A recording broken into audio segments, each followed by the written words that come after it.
Ghana Tonight is brought to you by Flamingo Paint. Superior durability, superior hiding, superior coverage, simply superior. Sasso insecticide spray and coil.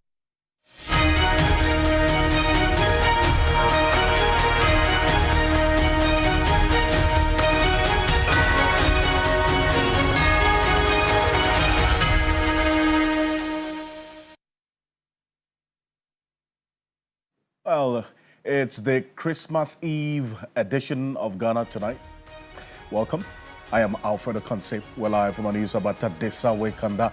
Also live on TV3 Ghana on Facebook and on DSTV channel 279. We're all across the world on 3news.com. Coming up tonight, government moves to implement Boko mediation report as rival chief at the center of the controversy. Is, according to the statement earlier today, removed from the area by the Ghana Armed Forces. We've got details for you. Stay with us on Ghana Tonight. Also, Lands Minister hands 50 mining companies up until January 20, 2026 to justify license ownership or risk revocation as fight against illegal mining enters new gear. We have the latest for you. Stay with us here on Ghana Tonight. And the latest IMF report reveals gold buying program incurred a loss of $214 million during the first 9 months of 2025. But Gold Board is fighting off this particular claim and asking questions of that particular report and also some more clarity on it going forward. We're going to have a conversation on this. As always, you're an integral part of the conversation. Let's hear from you. The hashtag is Ghana Tonight on Facebook and on X. Let's get talking.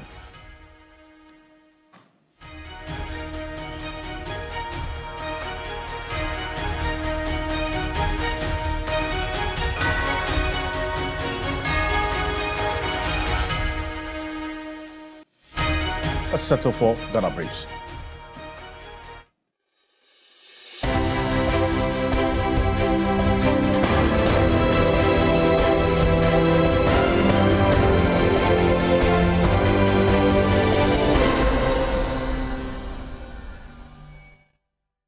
Personnel of the Ghana Armed Forces on 24th December 2025 removed Alhaji Seidu Abagri from Boko in line with the recommendations of the Otumfuo Asantehene Osei Tutu II mediation report on the Boko conflict. Authorities have confirmed that Alhaji Abagri is safe and currently under the care of security agencies. The move is part of ongoing efforts to ensure peace and stability in the Boko area following prolonged tensions. The Interior Minister, Muntaka Mohammed Mubarak, issued a statement confirming the action, emphasizing that the welfare of all parties involved remains a priority.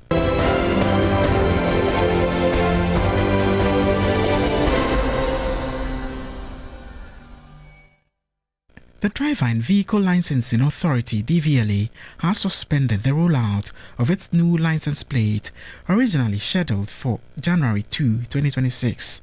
Its Chief Executive Officer, Julius Nikwe Kote, says the suspension is occasioned by the failure to secure the necessary amendments to the Road Traffic Regulation 2012 LI 2180, which specifies the contents and formats of vehicle plates. We have given extension to all DP stickers to operate, so we come back with another announcement.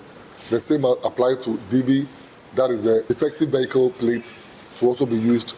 Then, any company or individual who wishes to register can also do so in 2026. Just that you must be mindful of the fact that when the new ones are being rolled out, you'll be compelled to change and pay again.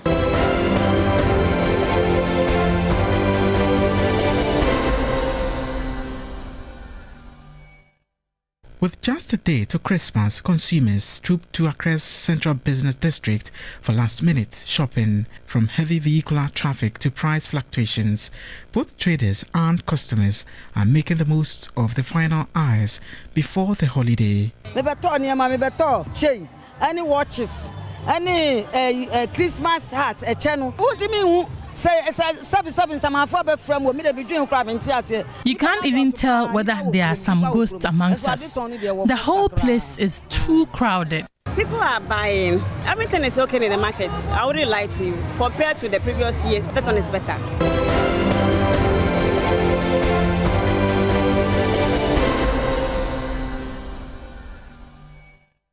The Ghana Road Transport Union, GPRTU, is urging the public to report to the police any transport operator found charging exorbitant fares. Despite repeated warnings, some drivers continue to flout the rules, and the union insists that the law must deal firmly with offenders. Imagine you send your child to school. The child is with this 60 days coming back to either Achimata or La Paz. Just for any vehicle which comes says La Paz, 10 cedis, Achimata, 10 cedis. Do you expect this child to walk back home? If about 6 drivers has been arrested, we welcome it. Maybe that will show us a deterrent to others.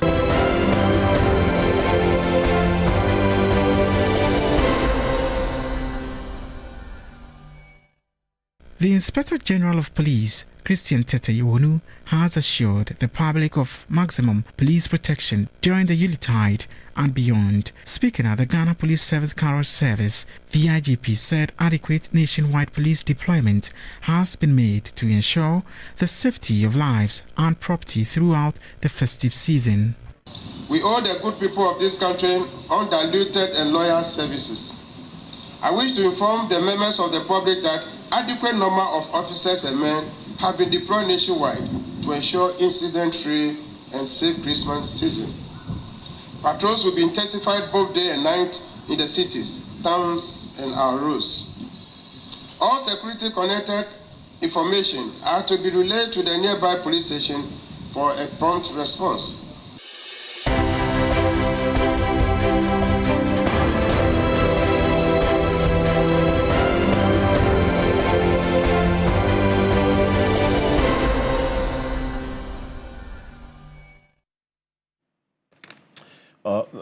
There's more news on 3news.com. Make some time and visit 3news.com. This is Ghana Tonight. We're live on 3FM 92.7. Also on TV3 Ghana on Facebook and on DSTV channel 279. We're all across the world on 3news.com. As always, proudly brought to you by Flamingo Paint, Simply Superior, Sasso Insecticide Spray and Coil, Kumtumtum Precon. Coming up tonight, government moves to implement the Boko mediation report. One of the recommendations in there, as the rival chief in this entire controversy is reported to have been removed from the area by the Ghana Armed Forces. Now, we've got the latest for you on this particular one, and the government has commenced the implementation of the Boko mediation report. The Ministry of the Interior has announced the rival chief at the center of the controversy, Alhaji Seydou Abagre, has been removed. That's the term they use, that he has been removed from the area by the Ghana Armed Forces. The statement adds that he is currently safe and in the care of the security agencies. Now, what does all of this mean? Especially for the peace and also sustaining the call for the work towards permanent peace in the area. I'm going to put portions of the statement from the Interior Ministry earlier today on the screen right now. There you have it. This afternoon, personnel of the Ghana Armed Forces removed Alhaji Seydou Abagre from Boko pursuant to the recommendations of the Otumfuo Asante Osei to the second mediation report regarding the Boko affair. Alhaji Seydou Abagre is safe in the care of security agencies. That's a crucial part of the statement as well. He's safe in the care of the security agencies. That's the statement that they put out earlier today. And this is one that we've been monitoring quite closely as well with the Ghana Armed Forces. And then also the call that has been made to ensure that this is one of the major steps towards the sustenance of the peace in the area. And if you recall, this is one of the crucial aspects of the recommendations by Otumfuo to the mediation team that he led. Richard Kumado is a security analyst and is joining us on Zoom right now. We'll recall some of the recommendations by Otumfuo to led mediation team or that report. But first, Dr. Kumado, thank you so much for joining us here on Ghana Tonight. I want to find out from you, now with the development as we're hearing, based on this statement from the Interior Ministry, how crucial is this move to the restoration of peace and also that's permanent peace in the area after this recommendation by the Otumfuo-led mediation team? If you remember, after the mediation report by Mensah or Asantehene, the two fascists, the Maposis and the Kusasis, have issued respective reports in accepting or rejecting the mediation report. Then government also issued a report. To that extent, we have heard from the four persons or the four parties within this. And all those reports will be tabled at the reconciliation when that Mensah starts the reconciliation. To that extent, what is left is for the recommendation, which is just one recommendation, is to be enforced. And it is part of the crucial processes that will lead to the permanent peace within Bawku. Having said that, in government's own paper, they indicated that they would like to move our uncle Abu Ghraib from Bawku, as the mediation report indicated or recommended. And so hearing the news this afternoon, it indicates to me that all the boxes are being ticked, and it will lead to the final stages to pave the way for the mediation.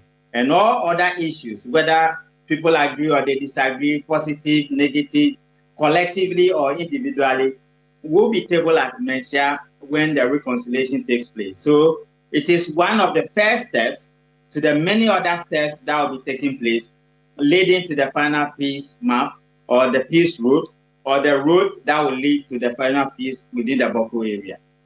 And the other part of the statement, which is of crucial notice, and we're going to put that on the screen right now, is the assurance by the Interior Ministry that he is safe and he is secure in the care of the security agencies, because he also has followers, he has a constituency of his own. It's very important to give them that assurance that in the midst of all this process of having him being removed, he is safe and in the care of the security agencies. That's a crucial element in the communication, is it not? Definitely, yes. What I saw was that he has been successfully, securely, and safely taken out of Bawku by the state security agencies, which therefore means that it's either being held at a secure environment, preparing the virtual removal to Narengu, or he has been sent to Narengu and the state security provision assurance given to him. To the extent that recently we had a house being burnt within the vicinity, it is just proper and a responsibility by the security agencies to ensure that his safety and security assurances are guaranteed within a specified period of time. So when they said he's being held or he has been removed and is in the secure hands of the security agencies, it could mean that he has been sent home permanently and security is being provided, or he has been held at a secure location whilst they are preparing a secure place for him. And that solves all the ambiguity and all the discrepancies that may come from he being removed from Bawku. So that is where we are. And I thank you very much. Thank you for your thoughts on this matter. And as perfect, as we watch closely how the coming days will look like as we continue to urge the commitment to peace, lasting peace in the area. Richard Kumado, security analyst, thank you for joining us here on Ghana Tonight.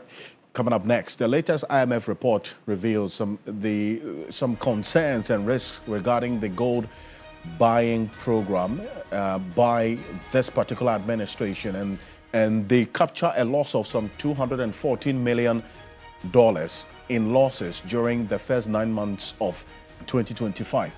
Gold Board is fighting this particular claim and asking questions of the IMF. We're going to show you exactly what the IMF said. But the latest IMF report has revealed the gold buying program being implemented by this government incurred a loss of $214 million during the first 9 months of 2025. Now, but the Gold Board is questioning this particular aspect of the report, claiming and in fact insisting it made profits. We're going to show you exactly what the Gold Board statement is saying in response to this IMF report. It's actually the IMF report on the external credit facility program that we are under, assessing a number of these economic policies by this particular administration. Remember, by next year, March, April, we're exiting this program. They're giving us a clear idea of how things look like. But this is the IMF's position. And remember that the IMF consistently, even right from the Gold for Oil program up until this Gold for Reserves program that this administration is embarking on, have been quite critical about this policy of backing the economy with our metals. We'll find out if that also may have influenced this particular report. We'll get into it. But this is what the IMF said. We're going to put it on the screen. It said in 2025, through end Q3, losses from the artisanal and small-scale gold transactions component of the Gold for Reserves, that's G4R, have reached $214 million, mostly on trading losses, but also on Gold Board off-takers fee. That's said Gold Board off-takers fee. Then the IMF says the rapidly expanding scale of the program, particularly since the creation of Gold Board, could expose Ghana to heightened risks. The large and increasing scale of the Gold for Reserves program, notably since the creation of Gold Board, is a source of significant downside risk. That's the IMF's own analysis of how things are playing out with the Gold for Reserves and the Gold Board's own operations in there. They continue that the domestic gold purchase program poses risk to the financial stability of the Bank of Ghana. That is this domestic gold purchase program. That is the Gold for Reserves, the G4R that the central bank is embarking on, for which Gold Board is a crucial aspect of this entire process. Well, the Gold Board has been responding to this particular position, and in fact, we'll put out that statement from Gold Board shortly. But let's go on to Zoom right now. Joe Jackson is a security analyst, an investment analyst, and then also the CEO of the Dalex Finance, financial investment company. Is joining us on Zoom right now for a quick conversation. But Ms. Johnson, please hold on a bit for me. I want to run through what Gold Board has said in their statement in response to what the IMF said in this ECF analysis program in terms of the report that they put out earlier today. And kindly give me some time. This is what Sami Gyamfi, who's the CEO of Gold Board, put out in response to what the IMF put out in their report regarding that $214 million that they said within the first 9 months of the year, this entire Gold for Reserves program by the Bank of Ghana has incurred. He says, first and foremost, the Ghana Gold Board has made no losses. Rather, the Gold Board has made significant profit surplus under its gold trading program in the year 2025. Financial statements of the Gold Board, that's the unedited financial statement published on its website, bear this fact out and indicate that the institution is set to declare income surplus of not less than 600 million Ghana cedis for the year 2025. The Gold Board has this year been responsible for only the local purchasing, and export of gold for the Bank of Ghana. The selling or trading of gold purchased by Gold Board to off-takers lies in the exclusive domain of the Bank of Ghana. So that's another aspect they're responding to, the IMF report. The IMF report says part of the loss of the $214 million has been as a result of gold boards off takers burning as well. That's some payment that has to be made in this regard. Gold Board says that this entire selling or trading of gold purchased by Gold Board to off-takers lies in the exclusive domain of the Bank of Ghana. And they are not aware of any loss of $214 million incurred by the Bank of Ghana under this Gold for Reserve program on account of Gold Board off-takers fees. The financials of the Gold for Reserve and Gold for Forex programs of the Bank of Ghana for the year 2025 are yet to be audited. Mr. Jackson, I'm going to pause it here because this responds to the core of the IMF's concerns that they raise about this entire Gold for Reserves program and also the Gold Board. The direct response by the Gold Board is that, look, they don't know about any $214 million loss. What should be the response in terms of getting the IMF's concerns also taken into consideration in factoring the policy framework or policy response to what the IMF is saying, as against what the Gold Board has also responded to? And I said earlier that we do know that the IMF has not really been a fan of the metanomics that we're doing, as in using our precious metals as a backing for our currency and our economy. So how should all those considerations factor into interpreting what they have put out in this report?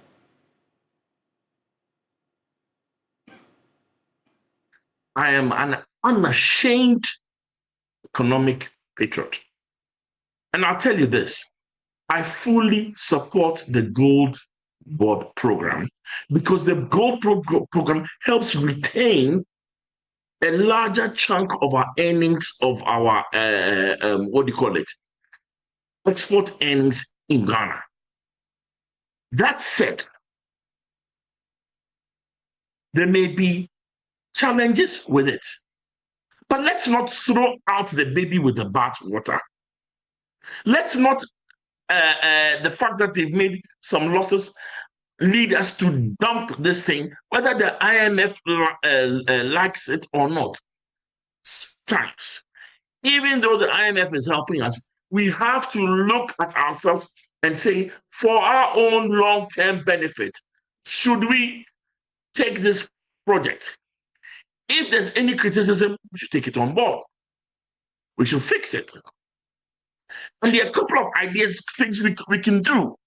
One is that, listen, we have to turn from being a gold exporter into a gold strategist. One of the first things we should do, we should digitize gold tracking end to end, make it more transparent. You see, right now, there's some smuggling.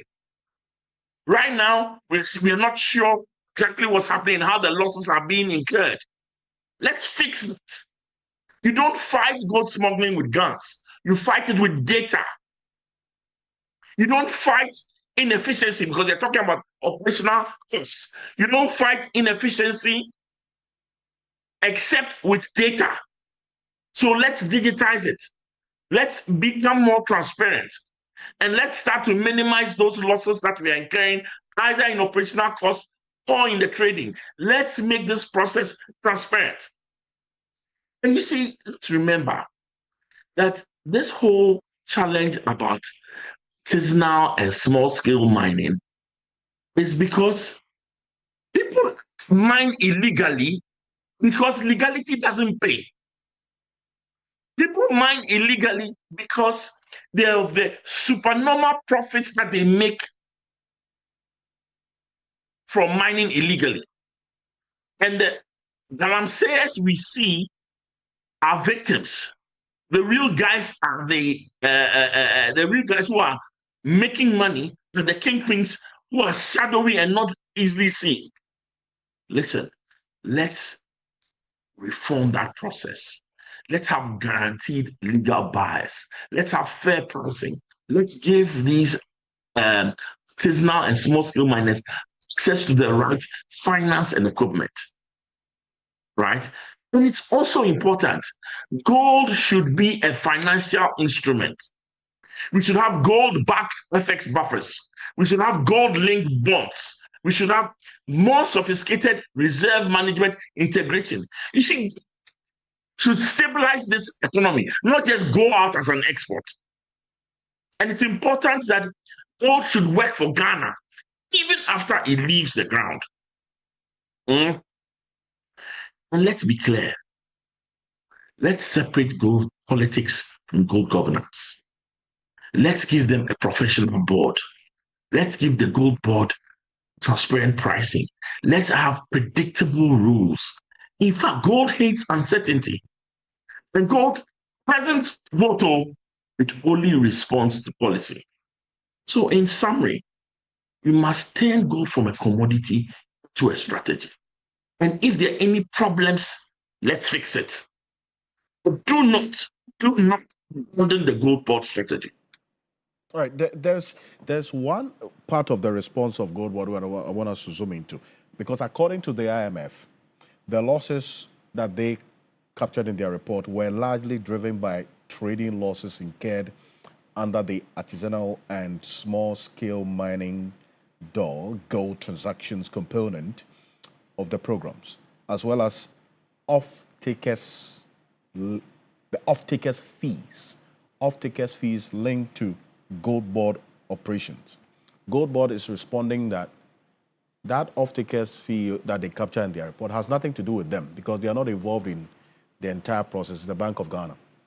Also, they say, and this is the part of the statement we put on the screen, that loss aspect, they say they don't know anything about the loss, but in fact, they are actually making profit, or they have posted profit, and it is evident in the unedited accounts of Gold Board, which when we checked on their website, it is actually published in there. Mr. Jackson, so this position, as clearly stated by Gold Board, and what the IMF is saying in its external credit facility program analysis, how should the policy makers, as it were, marry the two, take that Gold Board clear response to also then respond to the IMF, because we are still under the program?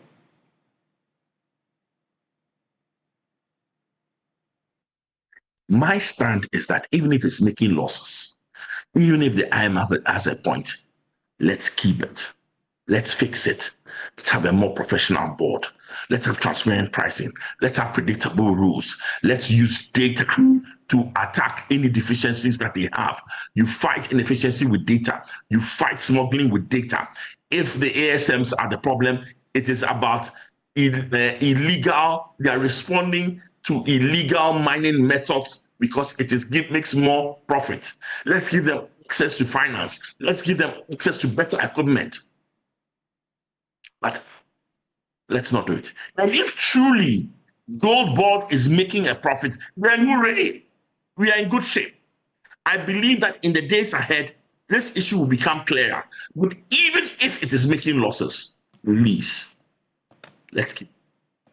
But this is where it leads us to the third issue that Sammy Gyamfi raises in the statement that he put out earlier today, and we're going to put that on the screen. The third point he raises is that the Gold Board is not aware of any loss of $240 million incurred by the Bank of Ghana under the Gold for Reserve program on account of Gold Board off-takers fees, and that the financials of Gold Board for the reserve and gold for forex programs of the Bank of Ghana for the year 2025 are even yet to be audited. Mr. Jackson, that's a clear departure and from what the path that the IMF is on, that particular conclusion that they make, capturing the said that's $240 million that they capture in this particular report. What questions does it raise for you? For me, it's very simple. Let's become transparent. Let's open up the books. let's make sure that if for any reason the IMF is in the wrong, let's show it up. They are not infallible. And we have to respond to the things that matter to us, our long-term interests as a country. Even though they are helping us get out of a crisis, but to always be make sure and think through carefully, even as we respond to whatever they say, it must match with our own long-term interests. I'll say this to you. If Gold Board says there are no losses, the books will show. The audit will show. Let's have a transparent audit. Let's have a transparent set of books so that this matter will be laid to bed once and for all. Because we need the Gold Board.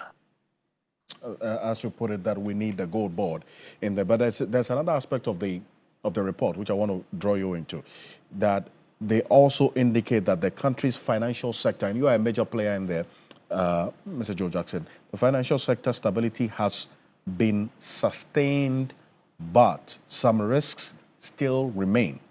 I mean, how should this aspect of the report influence policy response, especially from the Bank of Ghana going into the fiscal year 2026? Oh, I'll be honest with you, that is no surprise at all. We know that there are some risks there. We know that those risks exist. And I actually believe that already efforts are starting to address those risks.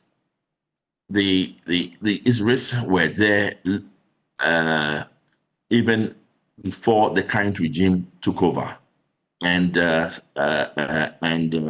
sections of the financial sector have engaged and have engaged with our regulator, and so there is how will I put it? We have a good feeling that the regulator is going to tackle this. Remember that whenever you talk about fixing risk in the financial sector, the challenge is that sometimes it comes down to how to provide things like liquidity, how to support the institutions that are there. And when those issues come up, they come straight against the fact that the central bank now is not a very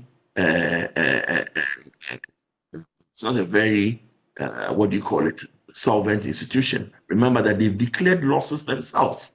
So sometimes you're coming against a desire to fix the issue, juxtaposed against a lack of cash to throw at it. So we may end up having to be creative, think out of the box so that we can fix this problem without necessarily throwing money at it, as we did in the first round of financial sector cleanup that we did in 2017, 2018. True. Mr. Jackson, appreciate you. Thank you for joining us. Joe Jackson is a financial analyst, CEO of Delex Finance. Thank you for joining us here on Ghana Tonight. And the last part of the statement that Sami Gyamfi put out earlier today, this evening, as a matter of fact, says, for the records, there is nothing like Gold Board off-takers fees under the Artisanal Small-Scale Mining Gold Trading Program. That assertion is incorrect. The Gold Board, per its 2025 operations, does not deal with off-takers. Neither does the Gold Board charge any off-takers fees. All off-takers agreements are signed and implemented by the Bank of Ghana. Under these off-takers agreements, discounts covering freight, insurance, refining charges, etc., are granted by the Bank of Ghana off-takers. The only fees, and take note of it, the only fees the Gold Board takes from the Bank of Ghana is a statutory assay fee of 0.25% and a service charge of 0.5%. These fees are not new. In fact, they said they were inherited by the Gold Board from a 2023 gold purchase agreement between the Bank of Ghana and the defunct PMMC. There has been no increase by the Gold Board of these fees in the year 2025. Additionally, commissions to licensed buyers are borne by the Bank of Ghana. So that is the response. of the Gold Board to the IMF's, the aspect of the IMF's report that borders on the Gold Board's operations, the Gold for Reserves program, and the said losses that it captures in there. Let's stay a bit further with matters related to mining, but this time coming up next, the Lands Minister has handed 50 mining companies up until January 20, 2026 to justify their license ownership or risk revocation as the fight against Galamsey enters what has been described as a new phase or a new gear. Well, this is it. These are the key reasons for the possible revocation of the license. But here's what we do know. At least 50 mining companies have been giving up until January 20, 2026 to justify their license ownership or risk revocation as the fight against illegal mining enters this new gear. Now, these companies have been cited for multiple infractions, with the ministry indicating revocation is the next step. Let's walk you through these key aspects of the report on the 50 companies in terms of the concerns raised by the Ministry of Lands and Natural Resources. Failure to obtain mandatory operating permits, missing EPA approval, no Water Resource Commission permit, no Minerals Commission operating permit, no forestry entry permit where required. These are the major concerns, the key concerns you have within there. And then failure to secure exploration permits for prospecting licenses granted without Gazette publication, licenses issued within forest reserves without authorization, non-payment of annual mineral rights fees. All these major issues in there. And let's go on to Zoom right now. Speak to Pa Kwesi Shandorf. He speaks for the Ministry of Lands and Natural Resources and NIMOS. Pa Kwesi, good evening. Thank you for joining us. Hello. Yes, Alfred, good evening. Now, we cannot see you. Pa Kwesi, if you could rectify the Zoom for us and that put that on. If you could put your video on for us, that'd be good. Hello, can you hear us? Yes, I can hear you. We are engaging without the video now. That was okay. That's okay. Now, first off, I want to find out from you within which period were the licenses issued to these 50 companies that you've given notice that by January 20 you're going to take action?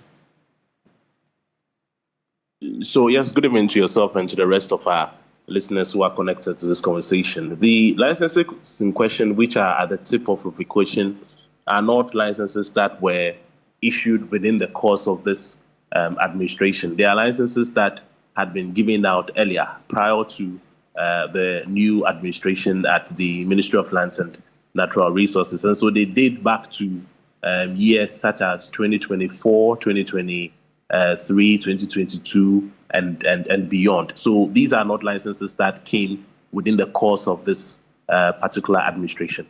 I see. But the key concerns and the reasons why you've even given them up until January 20 to regularize your operations are quite troubling. I mean, if you have some of them mining in forest reserves without authorization, they're mining without EPA permits, Water Resource Commission certificates. These are a crucial part of the large-scale, and these are large-scale miners, correct? The large-scale mining companies. Absolutely. All 50 of them are large-scale mining companies. Yes, absolutely. So if they are violating the law this way, I mean, do you need to give them this period to regularize their illegality, or you take action? Because there's some punitive measure to breaking the law, is it not? Right. That concern is indeed one of the issues that has come on board since we indicated that we were going to revoke these 50 licenses. The conversation has been that if indeed they have flouted the appropriate protocols and they have transgressed all the procedures regarding their operations, why are we giving them some grace period? The reason we are not acting instantaneously is the fact that when you thoroughly examine and diagnose some of the infractions and some of the anomalies, you realize that a good number of them, for the want of a better description, are, if you like, administrative lapses. That is to say that they didn't organically occur as a result of maybe somebody wanting to be mischievous or somebody wanting to evade the process. It looks like some of them were actually a result of, if you like, non-action by the relevant regulators. So you see that if you look at the infractions that we have highlighted, there are EPA permits that have not been gotten in some cases.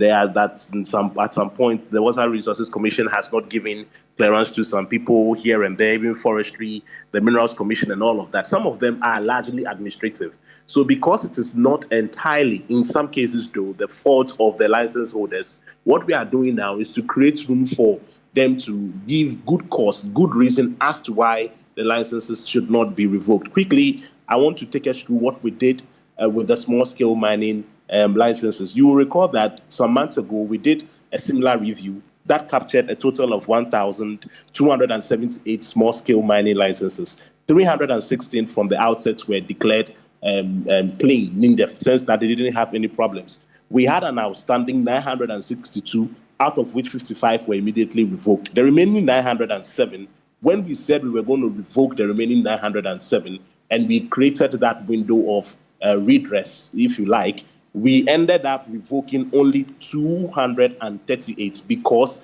in the interest of fairness and balance, when we had the affected parties out, we realized that some of the issues did not necessarily emanate from them. So what would have been a revocation of 907 ended up at 238. So all of this is just to say that it is not the case that because we have spotted an infraction, we would want to crack the whip immediately, because sometimes it is not necessarily the fault of the license holders. And so that's why we are extending the time to January 20th. By that time, if they write back to us, I mean the persons who have been affected, and we re-examine our review and we see that, look, there is no just cause, all of those licenses would be outrightly flashed out.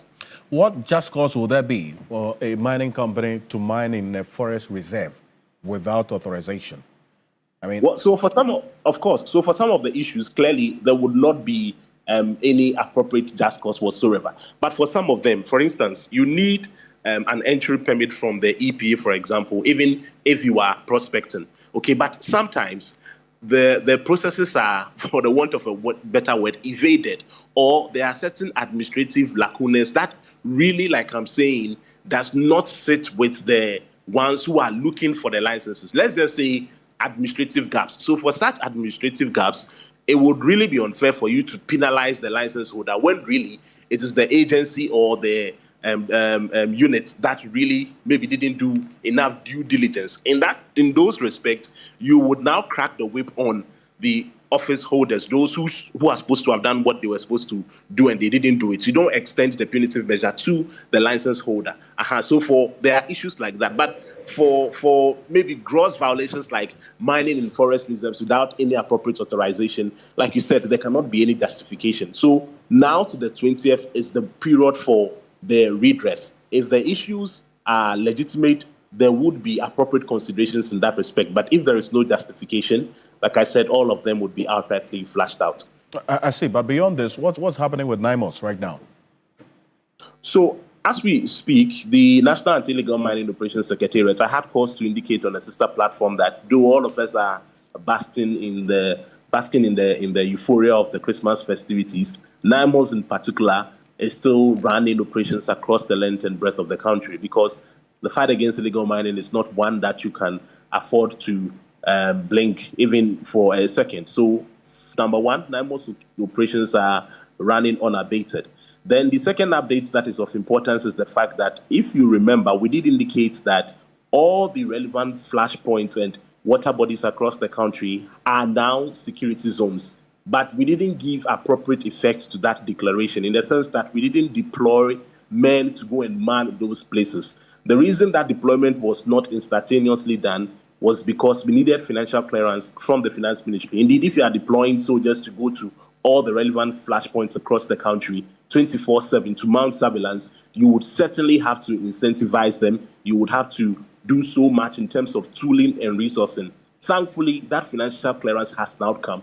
And so, early January, we are going to see the military deployment across every single flashpoint or every area where illegal mining is very prominent. That is the latest update, and we are hoping that early January it would be activated. But for now, it's the targeted intelligence operations across areas where we suspect and we know and we confirm that the activities of illegal mining is very prominent. We'll keep an eye on this. Bakwesi, thank you so much for joining us. But just before I go,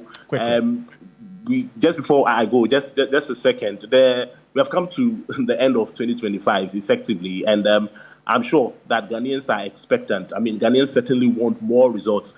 All we want to say is that the devastation that had deepened over the last 8 years cannot be undone within a very short period. But the Sector Minister, Honorable Lamai Kofi Boah, has the political will, and very soon our forests to become green and our water bodies to be blue once again. Well, I'll hold you to this in 2026. Thank you very much for joining us. Bakwesi Shandov speaks for the Ministry for Lands and Natural Resources and also for NIMOS. This is Ghana Tonight. We're back shortly after this quick break. We'll tell you what the NPP has also been saying and what they intend to do in responding to the recommendations of the Constitutional Review Committee after this quick break. Stay with us.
Welcome back.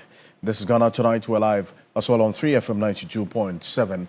Now, the New Patriotic Party issued a statement also stating their position on the Constitutional Review Committee's recommendations in that report that was submitted to the President a couple of days ago. And they've given indication of what they intend to do going forward. And this is it. We're going to put it on the screen. We'll run through it briefly and then also go into the matters related to Kenneth Nana Ofori-Atta, the latest coming from his lawyer.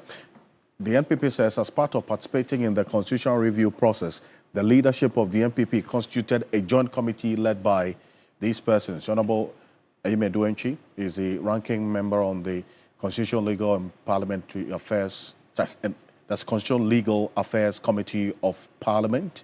And then also Frank Davis is a private legal practitioner, chair of the Constitutional Legal Committee of the NPP, to present proposals to the Constitutional Review Committee. Following the submission of the said final proposals to the presidency a couple of days ago, the General Secretary of the party directed the Joint Committee to study the proposals and advise the National Council of the party accordingly. So these are the other members of the said Joint Committee that the NPP has put together, apart from these two individuals, talking about Honorable Ayime Duenchi and then also Frank Davis. We have also the Honorable Hassan Tampoli, the Honorable Obi Amwa, the Honorable Nana J. Bafoewa, and the Honorable Kojo Ponkroma, and then also Gary Nimako. These are the members, and then you also have Martin Ejema Sakosa. Then also you have the Honorable Dr. Mahama Tia Abdul Kabiru, the Honorable Fatima Abubakar, and Hanifa Ajua Yahya. These are the members of the joint committee that the NPP has put together to also study the details of the final Constitutional Review Committee's recommendations presented to the President 2 days ago. All party members are encouraged to be cautious with their commentary on the proposals of the CRC as we await the outcome of the party's joint committee study. The position of the party on the final proposals submitted will soon be made public. This was put out by the national organizer of the party, Henry Nana Boakye. So that's from the NPP. But coming on next, before we go, quickly, a lawyer for the former finance minister, Ken Ofori-Atta, has been speaking. Well, we hear exactly what he has been talking about. This is specific to that interview that he granted the BBC earlier today. And he says that Ken Ofori-Atta is fully committed to complying with the laws of Ghana, and he is fully committed to answering for anything that he did when he was the finance minister. Says there is absolutely no question about that.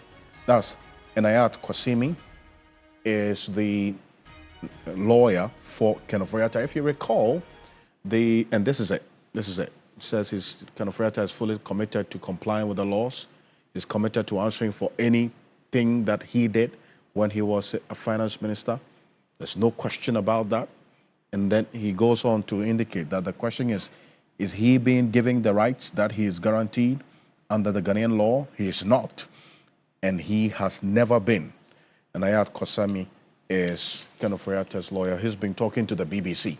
If you recall, the Attorney General last week did indicate that Ken Ofori-Atta has engaged top lawyers in the United States to fight this extradition and also to, as it were, assert his rights in this regard. If you hear his lawyer talk this way, it's in tandem with what the Attorney General gave indication of last week. So this is the new person we know now as the Ken Ofori-Atta's lawyer.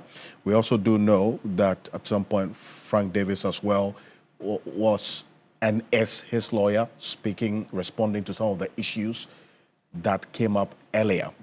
But this is, if you recall, the Attorney General last week talking about Ken Ofori-Atta engaging some top lawyers in the United States. Take a look at this. I got to know that he has hired some of the top lawyers in the United States of America, very experienced lawyers. to, defend him. Now, I'm not afraid at all. All right? I am not afraid at all. But it means that there's going to be a fight in the federal courts in the U.S. If the district court says no, he will go to the circuit court. All right? If the circuit court says no, he's entitled to go to the U.S. Supreme Court to fight his case. So I cannot tell you that he will come tomorrow or he will come the next day, okay? And I'm just being honest. Accounting to the people means being explicit and truthful. So this is what, we are faced with. But I have, on behalf of the government of His Excellency John Dramani Mahama, we have taken the requisite steps to bring him to Ghana to face trial. So here's what we do know about Ken Ofori-Atta's lawyer that we've just talked about, Enayat Kwasimi. He's a seasoned international legal practitioner whose career spans high-level government service, global finance, and cross-border dispute resolution. So take note of that, cross-border dispute resolution. He's a specialist in that. Now, currently, he is a partner and co-chair of the international practice at the US-based law firm Whiteford, Taylor and Preston, where he is based in the Washington, D.C. His work focuses on international business transactions, private equity, venture capital, and alternative dispute resolution. So that's the man, Enayat Kwasimi, that Ken Ofori-Atta has procured his service as his lawyer now. We'll see how the coming days will play out on this matter. There's more of this on 3news.com. On behalf of the rest of the team, we do appreciate your company. I'm Alfred Concept. Merry Christmas from the rest of the team here on Ghana Tonight. The New Day team will be on tomorrow morning for the Christmas edition, as well as the Sunrise team as well. So please make a date. Have a good night. Ghana Tonight is brought to you by Flamingo Paint. Superior durability, superior hiding, superior coverage, simply superior. Sasso insecticide spray and coil.